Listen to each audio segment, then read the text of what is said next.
Crime की stories हम लोग क्यों देखते हैं, क्राइम की स्टोरी हम लोग क्यों सुनते हैं? सबसे बड़ा सवाल ये है। हम सुनते हैं कि सावधान हो सके, सतर्क हो सके, किस तरह उस क्राइम को अंजाम दिया गया है उसे समझ सके और आने वाले फ्यूचर में हम अपनी लाइफ को सेव कर सकें। लेकिन कई ऐसे लोग भी हैं जो क्राइम पेट्रोल, क्राइम के शो और क्राइम की कहानियां और क्राइम के एपिसोड सुनने के बाद उसका गलत इस्तेमाल करते हैं और एक गलत इंटेंशन के साथ आगे बढ़ते हैं। आज की कहानी भी एक ऐसे केस की है जहां पर एक खौफनाक तरीके से एक घटना को अंजाम दिया जाता है जिसे सुनकर आप भी दंग रह जाओगे। नमस्कार दोस्तों, मेरा नाम है ब्रिजेश यादव। फिर हाजिर हूं होली के बाद एक नए एपिसोड को लेकर। होली का दिन था कल, आप लोगों के सामने कहानी नहीं लेकर आ पाया क्योंकि टाइम नहीं मिला। आज की कहानी की शुरुआत में राजस्थान के एक केस से करूंगा। आपको बता दें, जयपुर 20 जनवरी 2024 राजस्थान के जयपुर में पुलिस को सूचना मिलती है, जयपुर पुलिस को, कि एक हथियार के साथ एक आदमी जयपुर के अंदर घूम रहा है। पुलिस तुरंत मुखबिरों को एक्टिव करती है और तुरंत जाकर पुलिस की टीम उसे अरेस्ट करती है। अरेस्ट करने के बाद जयपुर थाने में पुलिस उसे लाती है। थाने में लाने के बाद अब उसे पूछताछ शुरू होती है।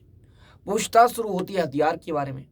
लेकिन बता दें, इसमें कहानी कुछ और होती है, क्लाइमेक्स कुछ और होता है। केस ओपन किसी और मामले से होता है और खुलता कहीं और है। उसकी कहानी सुनने के बाद हर कोई दंग है। अब पुलिस हथियार के बारे में पूछताछ कर ही रही थी, तभी उसमें से एक कांस्टेबल की नज़र उस जिसे हिरासत में लिया गया उस पर पड़ती है। आपको बता दें, जिसे हिरासत में लिया गया उसका नाम है राहुल राज चतुर्वेदी। पुलिस कांस्टेबल इस राहुल राज चतुर्वेदी को देखता है तो वो सोचने ये लगता है कि ये तो मंदिर का पुजारी हुआ करता था। ये तो एक मंदिर में पुजारी का काम करता है, पूजा पाठ करता है। ये हथियार के साथ कैसे गिरफ्तार हो गया? अब यहां से एक नई कहानी की शुरुआत होती है। कहानी ये थी कि लगभग मई का महीना था, साल 2019 था। उसी समय मंदिर का पुजारी था ये राहुल राज चतुर्वेदी। एक मंदिर का पुजारी था, हनुमान मंदिर है, वहां पर पूजा पाठ किया करता था। तभी उसके पास एक महिला आती है 2 बच्चों को लेकर। महिला का नाम होता है भानुप्रिया। भानुप्रिया अपने दोनों बच्चों के साथ आती है तो बच्चे उसके काफी भूखे होते हैं और वो मंदिर के पास बैठी होती है। तभी जो राहुल राज चतुर्वेदी है, वो मंदिर का पुजारी, वो उसके पास जाता है और बच्चों को कुछ खाने के लिए देता है और रहने के लिए ठिकाना देता है मंदिर में। धीरे धीरे ऐसे ही कुछ दिनों का समय बीता और उसके बाद वो अपने बच्चों के साथ वापस अपने घर लौट के चली गई, यानी सामान्य हो गया, क्योंकि उसके पति के साथ उसका झगड़ा हुआ था, इसलिए अपने बच्चों को लेकर यहाँ पे आई थी। अब धीरे धीरे कई महीनों बाद भानुप्रिया उस मंदिर में वापस लौटती है। भानुप्रिया जब उस मंदिर में वापस लौटती है तो वहां पर राहुल राज चतुर्वेदी वो था। और इस बार ये महिला भानुप्रिया अपने दोनों बच्चों के साथ नहीं आई थी, वो अकेली आई थी और वहां मंदिर के पास बैठी थी भानुप्रिया। राहुल राज चतुर्वेदी उसे पहचान जाता है। पहचानने के बाद उसे पूछता है कि तुम्हारे बच्चे कहाँ हैं? तो बताती है कि मेरे पति के साथ मेरा डिवोर्स हो चुका है और जो बच्चे थे दोनों वो पति के साथ रहेंगे, मेरे साथ नहीं रहेंगे। अब जो राहुल राज चतुर्वेदी होता है वो उसे एक कमरा बुक करता है, 2 कमरा एक जगह पर, वहां पर सेटल करता है उसे, यानी वो महिला भानुप्रिया है जो उसे रहने के लिए रूम दे देता है। धीरे धीरे जब ऐसे ही समय गुजरता है तो दोनों लिव इन रिलेशनशिप में रहने लगते हैं। जो राहुल राज चतुर्वेदी जो मंदिर का पुजारी है और जो महिला है भानुप्रिया, वो दोनों लिव इन रिलेशनशिप में रहते हैं। धीरे धीरे समय बीतता है, कई महीने बीत जाते हैं, साल बीत जाते हैं, सब कुछ ठीक चल रहा था। आपको बता दें, साल भीतरी यानी साल के अंदर तक, कई 6-7 महीने तक जो भानुप्रिया की एक बहन है वो उसका हाल चाल लेती थी कि वो ठीक है, कहीं भटक तो नहीं रही है, उसको पैसे हैं या नहीं है। लेकिन वो सब कुछ सामान्य था। वो राहुल राज के साथ लिव इन रिलेशनशिप में थी तो सब कुछ सामान्य था। तो धीरे धीरे वो हाल चाल लेना भी बंद कर दी क्योंकि ये सेटल हो चुकी थी। तो उसकी बहन को भी चिंता नहीं थी और वो चिंता करना भी छोड़ दी थी और फ़ोन भी करती नहीं थी, क्योंकि उसको पहले फिक्र थी कि वो कहाँ भटकेगी, इसलिए फ़ोन करती थी।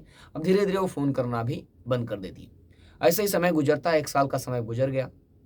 अब धीरे धीरे साल 2020 आ गया। 2020 में पूरे देश में एक झटके में लॉकडाउन लगा दिया गया। लॉकडाउन लगा भी तो लगा 1 महीने के लिए, और फिर धीरे धीरे लोग किसी तरह उस महीने को काटें, उस महीने को झेलें।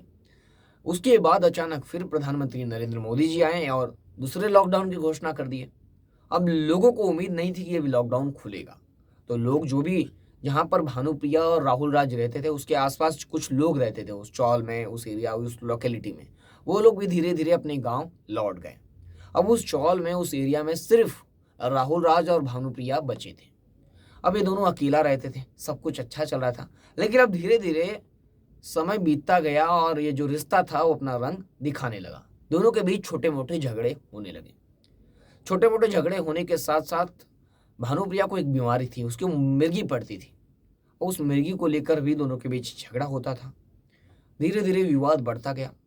अचानक 20 मई 2020 को जो राहुल चतुर्वेदी होता है, उस दोनों के और भानुप्रिया के बीच काफी बड़ा विवाद होता है, काफी बड़ा झगड़ा होता है। और इस झगड़े में, गुस्से में भानुप्रिया का गला घोट देता है राहुल राज चतुर्वेदी। गला घोटने के बाद अचानक उसकी मौके पर ही मौत हो जाती है। मौत हो जाने के बाद वो घबरा जाता है, क्या करूं। फिर वो रूम में पहले अपने दिमाग को शांत करता है, वहां पर रूम में बैठता है और उसके सामने उसकी भानुप्रिया की, जो उसके लिव इन रिलेशनशिप में पार्टनर थी, उसकी लाश पड़ी हुई थी। अब वो सोच रहा था कि इस लाश का करूँ तो करूँ क्या। अब उसका दिमाग काम करना बंद कर चुका था। अब वो अपने मोबाइल से, अपने जेब से मोबाइल निकालता है और चटाई पर सोता है। और मोबाइल निकालने के बाद यूट्यूब चालू करता है। यूट्यूब चालू करता है तो उसके होम पर एक क्राइम पेट्रोल का एपिसोड आता है। एपिसोड का नंबर होता है 774। ये एपिसोड भी उसे याद था। 774 एपिसोड अचानक उसका खुल जाता है। उसका टेंशन नहीं था देखना, क्योंकि उसको आदत थी, वो हरदम क्राइम पेट्रोल क्राइम स्टोरीज देखता था। तो उसके होम पर आ गया और वो ही देखने लगा। उसमें उस एपिसोड में ये बताया गया था, मतलब कि ये दिखाया गया था कि एक कातिल किस तरह सबूत मिटाता है, यानी किसी को मारकर। उसमें ये दिखाया गया था कि एक हत्या करने के बाद ड्रम के अंदर एक लाश को डालने के बाद सीमेंट से भर दिया गया। काफी खतरनाक था। अब तुरंत जैसे ही ये बात वो क्राइम पेट्रोल के एपिसोड में वो देखता है, वो कहानी सुनता है, तो उसके मन तुरंत झकझोर उठता है और तुरंत बैठता है, क्योंकि सामने उसके घर के अंदर भी एक ड्रम था। अब वो ड्रम उठाता है। ड्रम उठाने के बाद ड्रम के अंदर पहले तो चारों तरफ से सीमेंट लगाने का जुगाड़ करता है। अब सीमेंट लगाने के लिए उसको सीमेंट चाहिए था, तो जाकर दूसरे दिन सीमेंट लेकर आता है। सीमेंट लेके आने के बाद सीमेंट का घारा बनाता है, यानी घोरता है सीमेंट को, और चारों तरफ ड्रम के सीमेंट लगाता है। चारों तरफ ड्रम लगाने यानी सीमेंट लगाने के बाद ड्रम के अंदर उसके बॉडी को बीच में रखता है। बॉडी रखने के बाद सीमेंट से घोला बनाकर फिर उसको पूरा भर देता है और उसका ढक्कन लगाने के बाद उस ढक्कन को भी सीमेंट से पैक कर देता है। पैक करने के बाद घर के एक कोने में उस ड्रम को रख देता है और फिर अपनी जिंदगी जीना शुरू करता है।